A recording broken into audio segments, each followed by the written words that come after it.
Welcome back into Titans Today. I am Tom Downey. We're taking a look at the fallout from yet another loss for the Tennessee Titans. 27-17, maybe punctuated by a, still not sure that was actually a incomplete pass from Justin Herbert, but might not have been enough to win the game anyway. Give me your one-word reaction to the Titans' loss against the LA Chargers. It might be expected, which is maybe concerning overall. Let me know in the comment section of today's show. Let's hit some overreactions coming out of week one. Overreaction number one. Should the Titans keep playing Levis? Yeah, I'm on board with this. I don't think this is an overreaction. I think this is the proper path to take with just where you are, what you have with your organization, everything in between. I don't think Levis was that bad against the Chargers. Now, not enough to win. You got to score more than 17 points. I saw some better things in this game. I think you can even argue that from overall play, that was probably one of his better games of the season. 41 yards on the ground, 78% completion rate, 7.6 yards per attempt. All of those numbers are either the season high or match the previous season high. And he didn't have a bunch of turnovers. He didn't turn the ball over at all, which is the first time he's done that in a game since like December of last year. I don't really believe that he's a long-term answer, but it's fine to keep playing him for now. The no turnovers was progress this week. I'm still very much at the same spot I've been with Levis for a while. 7 sacks taken is bad.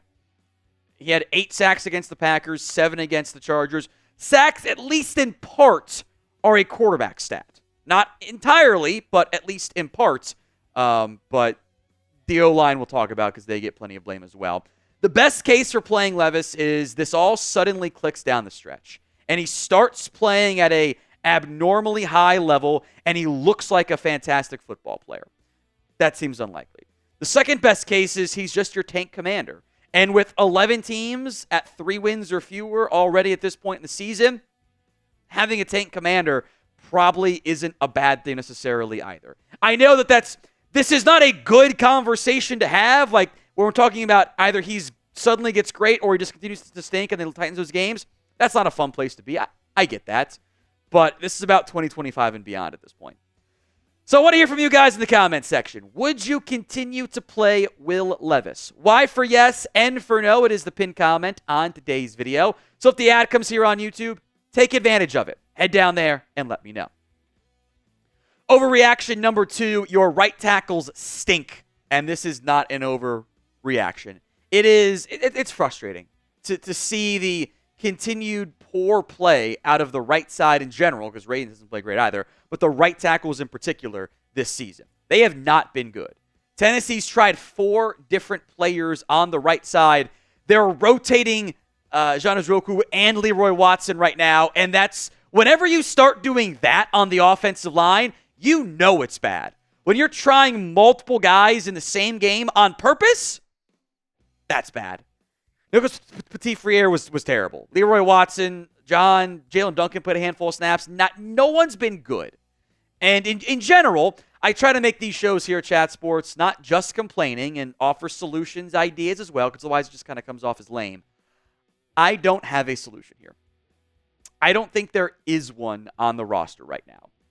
This is a 2025 offseason fix. You go draft somebody else, you sign somebody else. Maybe you want to call about DJ Humphries and see if he wants to be a right tackle, but he's not healthy, and also that's a veteran, so does he want to come play for a bad team? I don't know. And is he going to be a good right tackle? In the end, I don't have a solution right now because there is no solution unless the players involved suddenly start getting a lot better. So as bad as this sounds, you just got to suck it up and deal with it. You got to take your medicine, take your lumps, and hope next year's better. It's not fun. That's where you're at. Today's show is made possible by Prize Picks. Prize Picks is the best place to get real money sports action. With over 10 million members and billions of dollars in awarded winnings, Prize Picks has made daily fantasy sports accessible to all. You just pick more or less on at least 2 players for a shot to win up to 100 times your cash. Run your game all season long on Prize Picks. Available in over 30 states, including California, Florida, Georgia, and Texas. It is the only real money daily fantasy platform with an injury insurance policy. If the player goes down the first half, does not return, your lineup stays live. They also got the flex play, which means you can get one wrong and still come out on top. The group chat always shares their prize picks each week. This is one of them from one of the guys who's been super hot, and he picked a kicker, which breaks my heart painfully. But I also don't think 1.5 is outlandish for Jason Sanders. Tua, or less than passing yards against the Rams team that also might have to face Tyreek Hill. We'll see. I don't mind that. I do like Cooper Kupp more than 6 catches as well. So download the Prize Picks app. Use code CLNS to get $50 instantly after you play your first $5 lineup. That's prizepicks.com/CLNS and use code CLNS to get $50 instantly after you play your first $5 lineup. When your team's got only a handful of wins, questions on the head coach always arise. About firing Brian Callahan, I think it's an overreaction. I don't think it's necessary. I don't think it's even a good idea. I totally acknowledge the results this season have not been fun. For this team to consistently generate good opening drives, the opening script is always seemingly good with Brian Callahan, and to have leads or be within one score for almost every game in the first half this year and yet to be 2-7, that sucks. That is frustrating. You see those opening drives, 7 plays, 72 yards. You're up 7-6. You miss a field goal, and then you have a really hard time moving the ball beyond that outside of a late score when it was kind of already over outside of a miracle onside kick. It's frustrating. It's also far too early to fire your head coach. This is the decision you made as an organization. You wanted Brian Callahan as your guy. The offense has too many limitations on the O-line and quarterback play in general. You need to give him some time. You can't just be firing coaches consistently. You have to have some stability. You have to have some consistency. You don't want to be on your third head coach in as many years. That is how you get a really bad organization, and how you end up looking like the Jags have for a good portion of their career, how the Panthers have looked in recent years. It's bad right now, and you're just as bad as them right now on the field, but you don't want to have that over multiple years. Got to give Callahan some time. Now, don't miss out on any Titans news. YouTube.com/Titans today. Free Titans videos all season, but especially off-season long.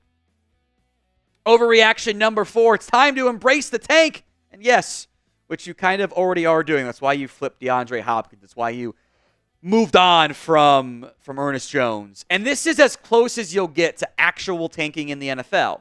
But it's not even really on purpose. You're just not good.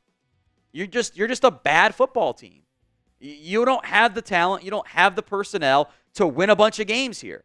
So you keep trying. You try to build a culture of effort as best you can, knowing it's not going to be enough for you in the end. As it sits right now, the Titans have the number 3 pick in the 2025 NFL Draft. Tiebreakers are in play here for Tennessee, and they could benefit them. Strength of schedule is the main one that gets used right now. Now, if Miami drops this game on Monday Night Football, they'll actually jump to number 3 because they've got a pretty easy strength of schedule. If the Jags... if the Titans lose again and Dolphins lose again, at that point, Tennessee would be able to jump the Giants. They've got a worse strength of schedule than Tennessee. What is noteworthy as we move forward is you got some key tank games coming up here. Week 14, Week 17. Will Doug Peterson be the head coach of Jacksonville for one or both or neither of those games? I don't know.